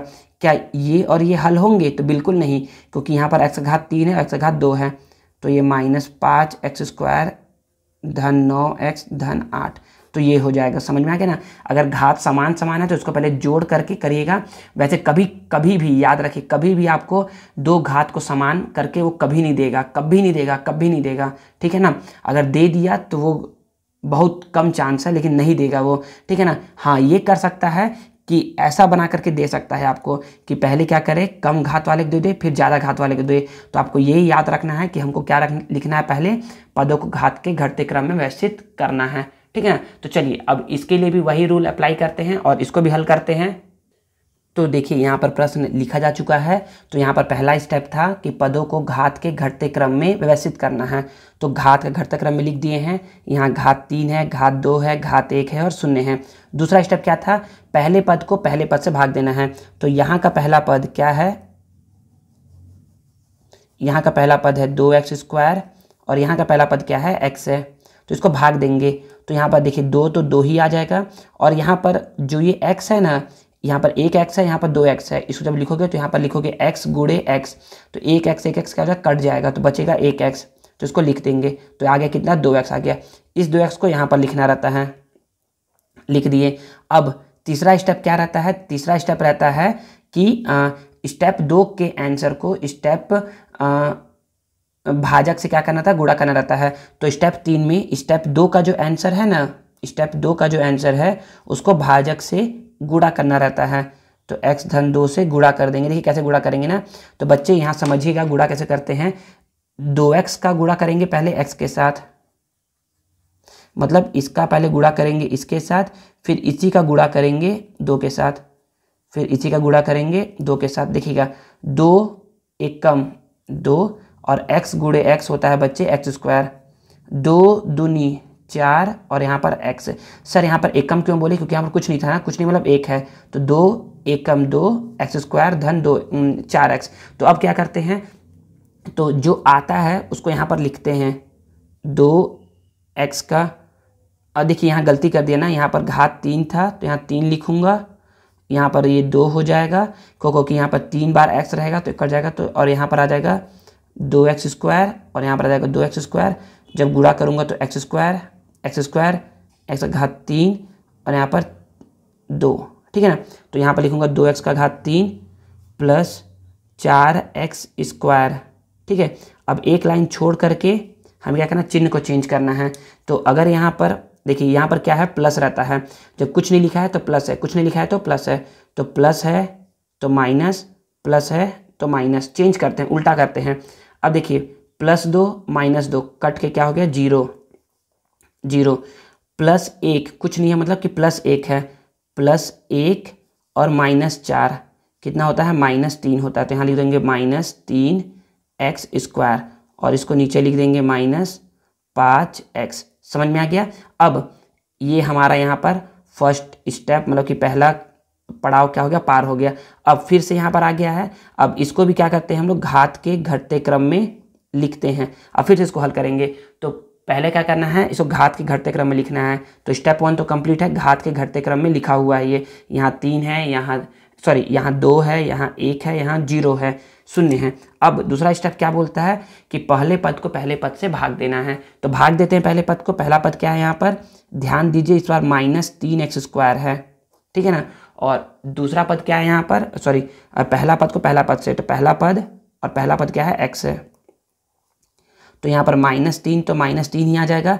यहाँ पर x 2 बार है तो एक x कट जाएगा तो बचेगा ये। तो जो यहाँ पर आता है उसको यहाँ पर लिखते हैं, लिख दिए, ठीक। अब तीसरा स्टेप क्या बोलता है, तीसरा स्टेप बोलता है कि जो आता है ना स्टेप 2 का आंसर, स्टेप 2 का जो आंसर आता है उसको गुणा करवाते हैं भाजक से। तो करवा दिए गुणा, देखिए गुणा करवाते हैं फिर से वैसे ही ना, -3 का गुणा होगा x के साथ, -3x का गुणा होगा x के साथ, और फिर से इसी -3x का गुणा होगा 2 के साथ। समझिएगा, -3 गुणे 1 -3, x गुणे x x स्क्वायर, -3 गुणे 2 -6, और x है तो x, इतना आ गया। अब इतने को लिखेंगे यहाँ पर, तो लिखते हैं। तो देखिए इसको जब यहाँ पर लिखेंगे तो क्या हो जाएगा, ये हो जाएगा -3x स्क्वायर -6x। एक लाइन छोड़ करके देखिए ये माइनस है इस बार तो हो जाएगा प्लस, ये माइनस है इस बार तो हो जाएगा प्लस, ठीक है ना। तो देखिएगा यहाँ पर -3 और प्लस x स्क्वायर, -3 और +3 क्या होता है, -3 और +3 कट के हो गया 0, -5 और +6, -5 + 6 होता है +1x होता है बच्चे, -5 + 6 कितना होता है, +1 ही तो होता है, माइनस प्लस माइनस, तो 6 में से 5 गया तो 1, बड़ा नंबर है 6, चिन्ह है प्लस का तो प्लस लिख दिए, और यहाँ पर इसको नोट कर लिए +2, ठीक है। अब फिर से वही रूल अप्लाई करते हैं, घात को घटते क्रम में लिखना है। देखो घात घटते क्रम में लिखा हुआ है, यहाँ घात 1 है, यहाँ घात 0 है, ठीक है।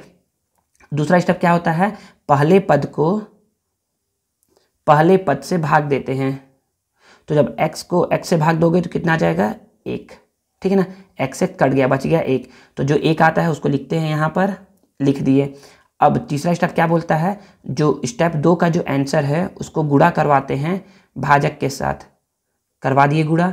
बच्चे 1 का गुणा चाहे आप 1 से करवाइए, चाहे आप 10 से करवाइए, चाहे आप 1000 से करवाइए, वही संख्या उत्तर आता है। 1 गुणे 1 1, 1 गुणे 10 10, 1 गुणे 100 100, 1 गुणे 1000 1000, 1 गुणे x + 2 x + 2, ठीक है ना। तो यहाँ पर आ गया x + 2, तो x + 2 को लिख देंगे यहाँ पर एक लाइन छोड़ करके, यहाँ पर धनात्मक है तो ऋणात्मक, धनात्मक है तो ऋणात्मक। अब समझिएगा +1 और -1, सर यहाँ -1 तो नहीं है बच्चे, कुछ नहीं लिखा है मतलब 1 लिखा है, +1 और -1 कट के क्या हो गया, 0 आ गया, +2 और -2 क्या हो गया, ये भी आ गया 0 आ गया, ठीक है ना। देखिए बोल रहा था सिद्ध कीजिए कि इसको इससे भाग देने पर शेषफल 0 आता है, तो यहाँ पर क्या क्या शेषफल 0 आ गया, तो आप लिख दोगे यहाँ पर सिद्ध हुआ, और ये आपका उत्तर आ गया, ठीक है ना। अब हल करते हैं प्रश्न 8वां को। देखिए अब प्रश्न 8वां क्या बोल रहा है, प्रश्न 8वां बोल रहा है एक लंब वृत्तीय बेलन। अब बेलन बोल दिया है, लंब वृत्तीय मतलब क्या होता है ये भी बता रहा हूं ना। तो पहले तो एक बेलन बनाइए,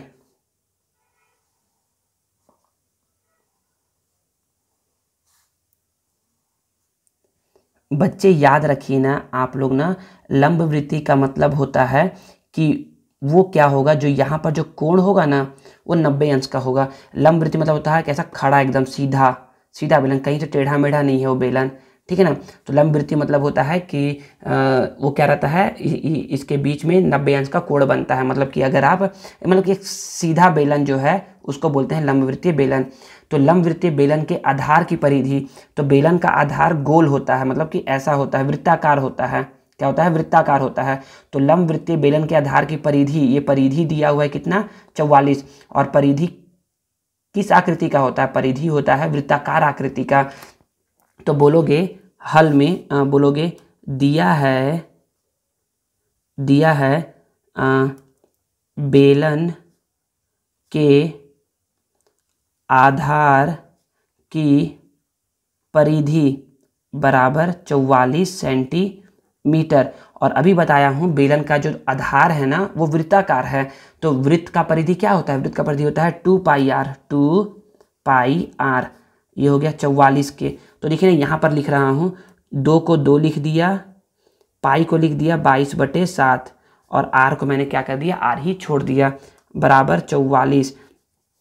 आर को देखिए ऐसे ही छोड़ दिया, यहाँ है 44। सर ये सब कहाँ गया, तो बच्चे देखिए ये सब गुणे में था आर के साथ ऊपर में, तो इधर में आया तो भाग में आ गया। ये देखिए भाग में था तो इधर गया तो गुणे में। अब थोड़ा सा करते हैं खूनी खेल, खूनी खेल में 22 एकम 22, 22 दूनी 44, 2 एकम 2, 2 एकम 2, ऊपर में कितना बच गया, ऊपर में बच गया आर बराबर 7 एकम 7 सेंटीमीटर है, तो सेंटीमीटर मीटर। तो r बराबर आ गया 7 सेंटीमीटर। ठीक है, तो यहाँ पर यहाँ से यहाँ तक की दूरी को बोलते हैं त्रिज्या, और त्रिज्या को लिखते हैं r बराबर आ गया 7 सेंटीमीटर।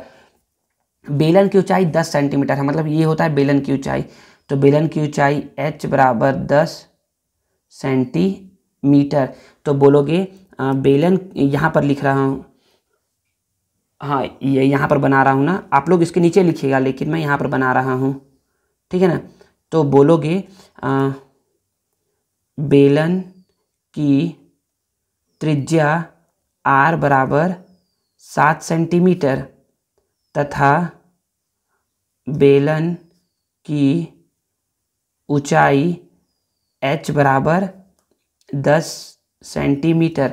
तो बेलन का आयतन ज्ञात करिए। तो बच्चे बेलन का आयतन का सूत्र आपको याद रहेगा तब आप इस प्रश्न को बना पाएंगे, अगर याद नहीं है तो बना नहीं पाएंगे। तो बेलन के आयतन का सूत्र क्या होता है, तो बोलोगे हम जानते हैं कि बेलन का आयतन क्या होता है बच्चे, बेलन का आयतन होता है पाई r स्क्वायर h। क्या होता है, पाई r स्क्वायर h। पाई का मान है 22/7, r का मान देखिए 7 है, 7 का घात 2, h का मान देखिए 10 है। थोड़ा हल करते हैं इसको, 22/7 को 22/7 लिख दिया, r का मान 7 था, 7 के जगह 7 का घात 2 है, 7 का घात 2 है तो 7 का घात 2 कितना होता है, 14? नहीं, 14 नहीं होता है, 7 का घात 2 14 नहीं होता है। 7 दूनी 14 नहीं करिएगा, 7 को 2 बार लिखिएगा, 7 गुणे 10 था, थोड़ा सा खूनी खेल, 7 एकम 7, 7 एकम 7। तो यहाँ पर देखिए 22 गुणे 7 करेंगे ना तो 7 दूनी 4 हासिल 1 और 7 दूनी 14 और 1 15, 154 आ जाएगा गुणे 10। 154 गुणे 10 करेंगे तो 100 इतना आ जाएगा, 1540। और यहाँ पर बच्चे आयतन को हमेशा लिखते हैं घन, और ये सेंटीमीटर था तो यहाँ पर लिखोगे घन सेंटीमीटर। तो बोलोगे अतः बेलन का आयतन 1540 घन सेंटीमीटर है। यही आपको हल करना है और यहीं पर आप लिखेंगे ऐसे करके उत्तर। आई थिंक आपको समझ में आ गया होगा। अब बढ़ते हैं प्रश्न 9 की ओर। देखिए प्रश्न 9वां क्या बोल रहा है, सिद्ध कीजिए कि 2n-3 का स्क्वायर माइनस 2n-3 का स्क्वायर का एक गुणनखंड 8 है, जहां n क्या है, एक प्राकृतिक संख्या मतलब होता है गिनती की संख्या मतलब 1 2 3 4 5 6 ऐसा करके है, ठीक है ना। तो कुछ नहीं करना, इसको बस क्या करना है, सरलतम रूप में लिख देना है। तो बोलोगे कि दिया है क्या दिया है, 2n-3 का स्क्वायर माइनस 2n-3 का स्क्वायर, यही दिया है ना। अब इसको हल करिए बस। देखिए a-b का स्क्वायर, तो बच्चे a-b का स्क्वायर का सूत्र क्या होता है, तो बोलोगे a-b का स्क्वायर होता है a का स्क्वायर धन b का स्क्वायर धन 2ab, और यहाँ लगाओगे a-b का स्क्वायर a का स्क्वायर धन b का स्क्वायर माइनस 2ab। कोई बच्चे सोच रहे होंगे कि सर हम लोग इसको भी तो a मान सकते हैं और इसको b। हाँ बच्चे, a square minus b square का भी आपको दोनों मेथड से बता दूंगा अभी, तो पहले आप इस मेथड समझिए। तो बोलोगे a धन b का स्क्वायर, तो यहाँ बोलोगे a का स्क्वायर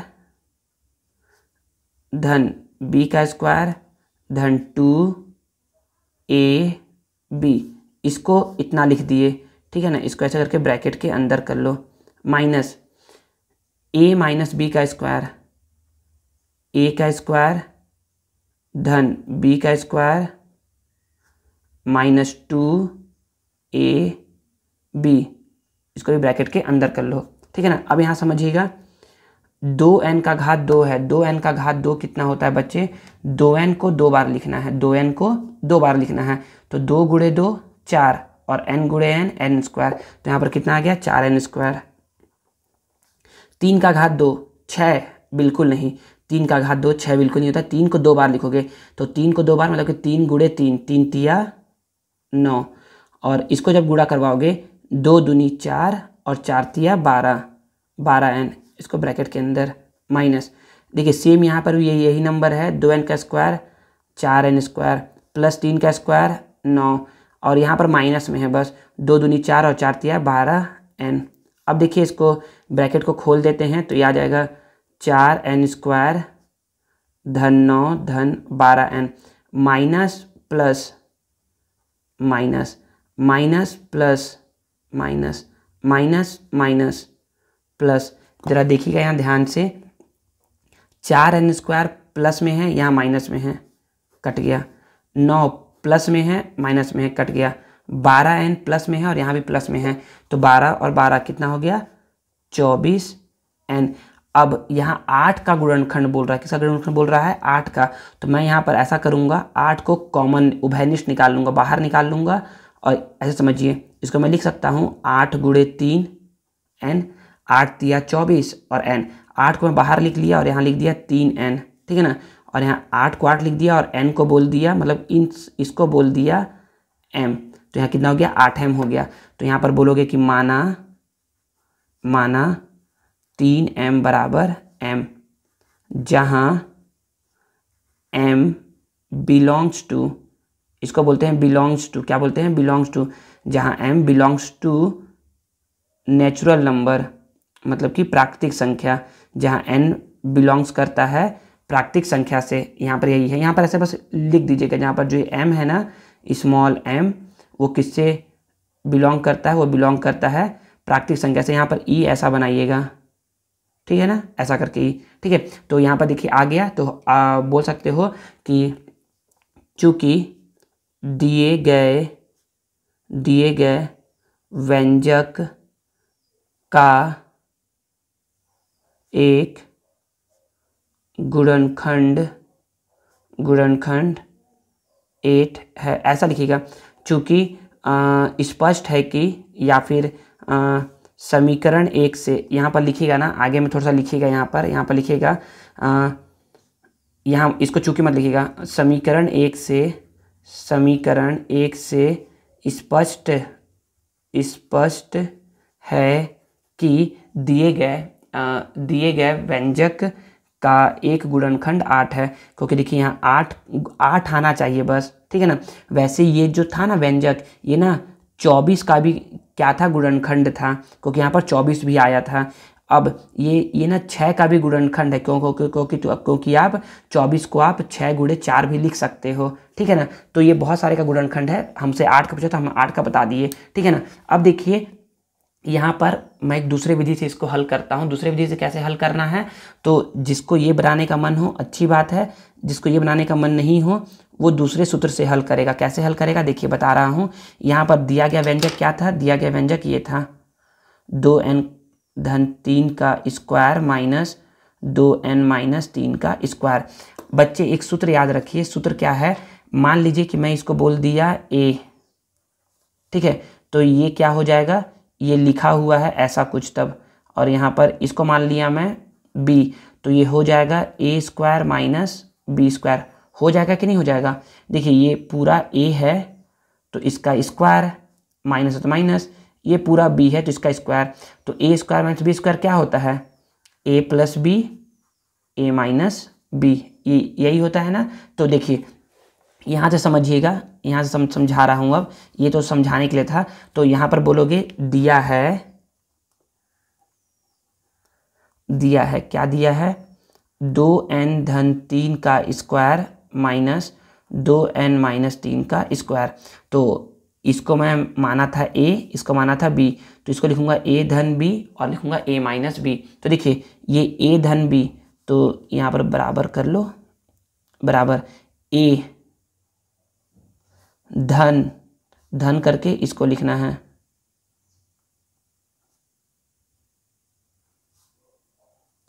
ये आ गया a धन b, फिर ब्रैकेट करके a minus b, a minus b, ठीक है ना। यहाँ समझिएगा, यहाँ लिख दिया 2n धन 3 plus 2 plus 2 plus plus plus plus minus minus 2n धन 3 minus plus minus minus minus plus, ठीक है। देखिएगा अब इसको काटते हैं थोड़ा सा, यहाँ से +3 प्लस -3 कट गया, यहाँ से -2n प्लस 2n क्या हो गया, कट गया।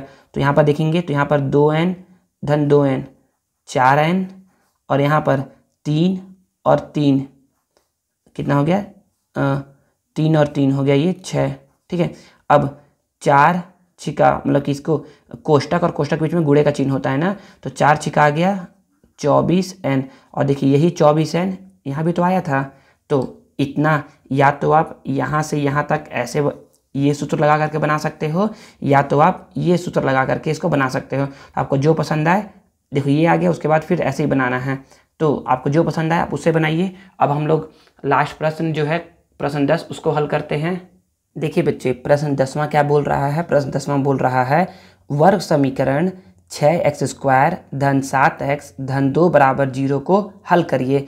तो बच्चे ऐसा ही प्रश्न हम लोगों ने ना सेट ए में प्रश्न 8 के रूप में हल किया था। वर्ग समीकरण 9x² -3x -2 बराबर 0 को हल कीजिए। तो हम लोगों ने क्या किया था, इसमें 3 स्टेप को फॉलो किया था। पहला स्टेप क्या था बच्चे, पहला स्टेप ये था कि इस नंबर का गुणा इस नंबर से करवाते हैं, पहला स्टेप था। दूसरा स्टेप में क्या था, इसका फैक्टर निकालते हैं, फैक्टर बोले तो इसका गुणनखंड निकालते हैं, उसका गुणनखंड निकालते हैं। फिर देखते हैं कि ये बोलता है बीच वाला नंबर कि मैं क्या हूँ, तुम लोगों से नाराज़ हूँ। क्योंकि तुम लोग क्या कर रहे हो, इसको हल करने के लिए बस इन दोनों का यूज़ कर रहे हो, मेरा यूज़ कर ही नहीं रहे हो। तो हम लोगों ने इसका यूज़ करके क्या निकाला था, इसको तोड़ा था। ठीक है ना, तो ऐसे ही करेंगे हम लोग इस क्वेश्चन में भी। तो इस क्वेश्चन में कैसे करना है समझिएगा, इस क्वेश्चन को समझाते हैं। तो यहाँ पर बना रहा हूँ ना, समझिएगा। यहाँ से पहले क्या करते हैं हम लोग, लिखते हैं वर्ग समीकरण को। तो वर्ग समीकरण जो है उसको लिख दिए 6x² धन 7x धन 2 बराबर 0। ठीक है ना, इतना लिखने के बाद हम लोग क्या करते हैं, जैसा इसमें करवाया था, इन दोनों को गुणा करवाया था, मतलब कि x² वाले के साथ जो था और जिसके साथ कुछ नहीं था उसको गुणा करवाया था। तो यहाँ पर 6 है, तो मैं लिखूंगा स्टेप 1। स्टेप 1 में क्या था, इसको गुणा करवाना था, तो करवाते हैं गुणा। 6 × 2 बराबर कितना आ गया, 12 आ गया। ठीक है ना, दूसरा स्टेप क्या था, दूसरा स्टेप था कि ना इसका क्या निकालना है, फैक्टर निकालना है। फैक्टर बोले तो गुणनखंड निकालना है। तो 12 का गुणनखंड कैसे निकालते हैं, जिसको नहीं आता वो सीखे ना। तो 12 सबसे पहले किसके पहाड़े में आता है, सबसे पहले 12 आता है 1 के पहाड़े में, कितने बार में, 12 बार में। फिर 12 आता है 2 के पहाड़े में, कितने बार में, 6 बार में। फिर 12 आता है 3 के पहाड़े में, कितने बार में, 4 बार में। फिर 12 आता है 4 के पहाड़े में, देखो 4 पहले लिख चुके हैं इसलिए अब छोड़ दो, फैक्टर निकालना अब खत्म, इतना बना लिए। अब स्टेप 3 क्या करते हैं, तो स्टेप 3 में ना ये जो बीच वाला होता है ना, बीच वाला ये बोलता है कि तुम क्या कर रहे हो, बस इन दोनों का यूज़ कर रहे हो, मेरा भी यूज़ करो, मैं भी क्वेश्चन में हूँ। तो अब हम लोग क्या करते हैं, 7 लेकर के आते हैं, मतलब कि इन गुणनखंडों की मदद से हम लोग लेकर के आते हैं 7। मतलब कि क्या इन दोनों को जोड़ने या घटाने पर 7 आता है, क्या इन दोनों को जोड़ने या घटाने पर 7 आता है, क्या इन दोनों को जोड़ने या घटाने पर 7 आता है। तो चेक करते हैं किसके जोड़ने और घटाने पर 7 आएगा। सर 7 ही क्यों बोल रहे हैं, क्योंकि यहाँ पर 7 है, इसीलिए यहाँ पर 3 था तो इसलिए 3 लेकर के आए थे। ठीक है ना, तो यहाँ पर 12 और 1 को घटाइए 11 होगा, जोड़िए 13 होगा, 7 नहीं आया तो इसका तो यूज़ नहीं करेंगे। 6 और 2 को घटाइए कितना आएगा, 4 आएगा। 6 और 2 को जोड़िए कितना आएगा, 8 आएगा, 7 तो नहीं आया तो इसका भी यूज़ नहीं करेंगे। 4 और 3 को घटाइए कितना आया, 1 आया, इसका तो यूज़ नहीं करेंगे। 4 और 3 को जोड़िए तो देखिए 4 और 3 को जोड़ेंगे तो कितना आ गया, 7 आ गया। अब मैंने स्टेप बताया, क्यों बताया, इसीलिए ना बच्चे, क्योंकि इसमें क्या रहता है ना, इसी मध्य पद को तोड़ना रहता है कि अब तोड़े सो कैसे। कोई सोचेगा कि सर मैं 7 को तोड़ देता हूँ 1 धन 6 करके, ऐसा करके 1 धन 6। कोई बोलेगा नहीं सर 1 धन 6 मत करिए, 2 धन 5 करिए। कोई बोलेगा सर 2 धन 5 मत करिए, 3 धन 4 करिए। कोई बोलेगा सर 3 धन 4 मत करिए, 4 धन 3 करिए। कोई बोलेगा सर 4 धन 3 मत करिए, 5 धन 2 करिए। और कोई बोलेगा सर 6 धन 1 करिए। तो बच्चे याद रखो, याद क्या रखना है यहाँ पर, याद यहाँ पर ये रखना है ना कि अगर आपने 1 धन 6 लेकर के तोड़ लिया तो ये प्रश्न आपसे हल नहीं होगा। 2 धन 5 लेकर तोड़ लिया तो ये हल नहीं होगा। तो चाहे 1 धन 6 लो, चाहे 6 धन 1 लो, तो भी ये प्रश्न हल नहीं होगा। चाहे 2 धन 5 लो, 5 धन 2 लो, ये भी हल नहीं होगा। तो या तो आप 3 धन 4 ले सकते हो या तो आप 4 धन 3 ले सकते हो, तो ये प्रश्न आपसे क्या होगा, हल होगा। तो हम लोग इसी को चेक करने के लिए कि इसको किस में तोड़े, यही 3 स्टेप को फॉलो करते हैं। तो आई होप समझ में आया होगा। तो अब इसको हल करते हैं। हल करने के लिए देखिए, इसको तो मैंने ऐसे ही लिख दिया, 6x² प्लस को प्लस 7 को क्या लिख सकता हूँ, 7 को लिख सकता हूँ 4x धन 3x, 4x धन 3x धन 2 बराबर 0 लिख दिया। सर 7x को कितना लिख दिया, 4x धन 3x। देखो 4 और 3 कितना तो 7 होता है। अब ब्रैकेट को खोल लो, तो 4x² धन 4x धन 3x धन 2 बराबर 0। यहाँ तक समझ में आ गया होगा आप लोगों को। अब बच्चे देखिए, इसके बाद क्या क्या करते थे। इसके बाद ना हम लोगों ना जब इतना हो जाता था ना, तो हम लोग क्या करते थे, कॉमन उभयनिष्ठ निकालते थे।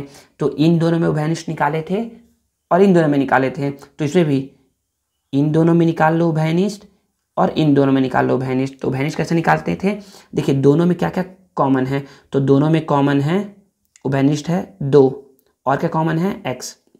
मतलब इन दोनों में 2 भी है और x भी है। तो यहाँ से जब 2 कॉमन लेंगे तो कितना बचेगा, बच्चे बचेगा 3। सर 4 बचेगा। सर गलती कर रहे हैं, नहीं बच्चे, जब आप 6 को तोड़ोगे ना तो ये टूटेगा 2 गुणे 3 में, ठीक है ना। तो यहाँ से जब 2 उभयनिष्ठ निकाल लिए तो बचा कितना, 3। और यहाँ पर 2x था, 1x कॉमन निकाल लिए तो बच गया x, प्लस है तो प्लस। यहाँ से 2 कॉमन निकालेंगे तो बचेगा 2 और x कॉमन निकालिए तो कुछ नहीं बचा। यहाँ पर देखिए कि क्या उभयनिष्ठ है, तो सर यहाँ 3 है, यहाँ 2 है, कुछ भी उभयनिष्ठ नहीं है। सर यहाँ x है, यहाँ x नहीं है, तो यहाँ पर भी कुछ भी उभयनिष्ठ नहीं है। तो जब कुछ भी उभयनिष्ठ ना होना तो 1 हमेशा क्या होता है, उभयनिष्ठ होता है 1। तो इन दोनों में से 1 कॉमन निकाल लेंगे तो बचेगा 3x धन 2। सर 1 कॉमन निकालेंगे तो यहाँ 2 बचेगा, नहीं बच्चे, 3 जो है ना बच्चे, 3 जो है वो बना हुआ है 1 गुणे 3 से, 3 एकम 3। तो 1 कॉमन निकाल लेंगे तो 3 बचेगा। वैसे ही यहाँ से 2 है, 1 गुणे 2, 1 कॉमन निकाल लोगे तो बचेगा 2, तो 2 बच गया। वैसे यहाँ से 4 है, 2 गुणे 2, 2 गुणे 2, 2 कॉमन निकालोगे यहाँ पर 2 ही बचेगा, ठीक है। तो याद रखिए बच्चे, ये दोनों ना क्या आएगा, समान समान आएगा। इसका मतलब आप क्या कर रहे हो, सही बना रहे हो, ठीक है ना। तो जो समान समान आता है उसको एक बार लिखते हैं। तो जो समान समान आ गया उसको एक बार, और जो समान समान नहीं आया उसको एक बार, ठीक है। तो इसको एक बार 0 के बराबर ले लो और एक बार इस वाले को 0 के बराबर ले लो, क्योंकि हमको तो हल चाहिए। तो हल करने के लिए हम लोग उसको 0 के बराबर ले लेते हैं, ठीक है ना। तो यहाँ पर आप बोलोगे कि यहाँ पर 3x है, प्लस 2 उधर जाएगा तो -2, यहाँ पर 2x है, प्लस 1 उधर जाएगा तो -1, ठीक है। यहाँ पर x है, -2 है। देखिए ये गुणे में है, 3 और x के बीच में गुणे का चिन्ह है, तो इधर आएगा तो ये भाग में। यहाँ पर -1 है, 2 इसका गुणे में है, इधर आएगा तो भाग में। तो x का मान कितना आ गया, x का मान आ गया इतना, और यहाँ पर आ गया x का मान इतना। तो देखिए यहाँ पर भी x का मान आया था इतना ही, और मतलब कि x का मान यहाँ पर भी 2 आया था, यहाँ पर भी 2 आया था। सर 2 क्यों आते हैं, 2 इसलिए आते हैं ना क्योंकि यहाँ पर घात 2 है। अगर घात यहाँ 3 रहता तो यहाँ पर x के 3 मान आते। अगर घात यहाँ 3 रहता तो x के यहाँ पर 3 मान आते। सर 4 रहता तो यहाँ पर x का मतलब कि 4 मान आते, हाँ 4 आते, लेकिन आपको केवल 2 तक ही देगा, 2 तक ही देगा, 3 और 4 का आपको कभी नहीं देगा, ठीक है ना। अब याद रखिए बच्चे, इन दोनों को बोलते हैं, जो ये निकला है ना इसको बोलते हैं मूल या फिर शून्यक। क्या बोलते हैं, मूल या फिर शून्यक। आएगा ना कि दिए गए वर्ग समीकरण का मूल ज्ञात करिए, तो ऐसे ही हल करेंगे जैसे किया हुआ है ना ये हल, वैसे ही हल करेंगे। दिए गए समीकरण का शून्यक ज्ञात करिए, तो ऐसे ही हल करेंगे, ठीक है ना। फिर बोलता है कि दिए गए वर्ग समीकरण के मध्य पद को तोड़कर हल ज्ञात करिए। तो मध्य पद देखिए, हम लोग भी तो यहाँ पर क्या किए, मध्य पद को ही तो तोड़े हैं। तो यहाँ पर क्या क्या करोगे, आप भी मध्य पद को तोड़ करके ऐसे ही बनाओगे। तो यहाँ पर लास्ट में अब लिख दोगे कि अतः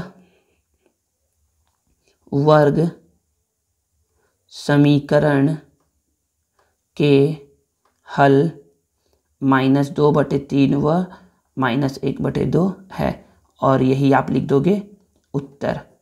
आई थिंक आपको समझ में आ गया होगा।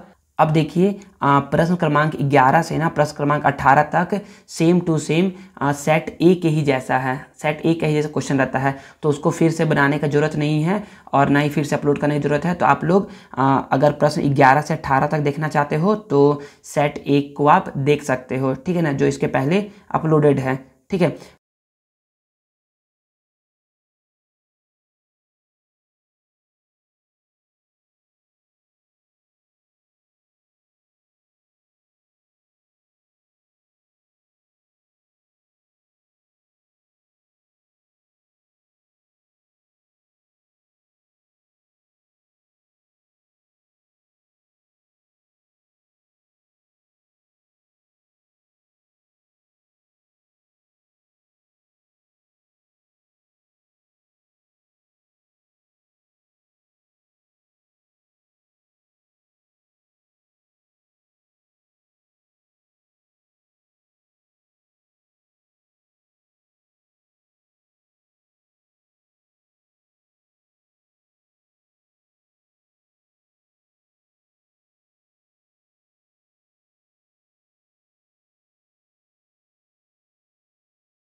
तो अगर आप लोग को मेरा मेहनत और ये वीडियो पसंद आया है तो प्लीज़ प्लीज़ प्लीज़ इसे लाइक करिए, कमेंट करिए और अपने दोस्तों के साथ शेयर करिए और चैनल को सब्सक्राइब करना ना भूलें।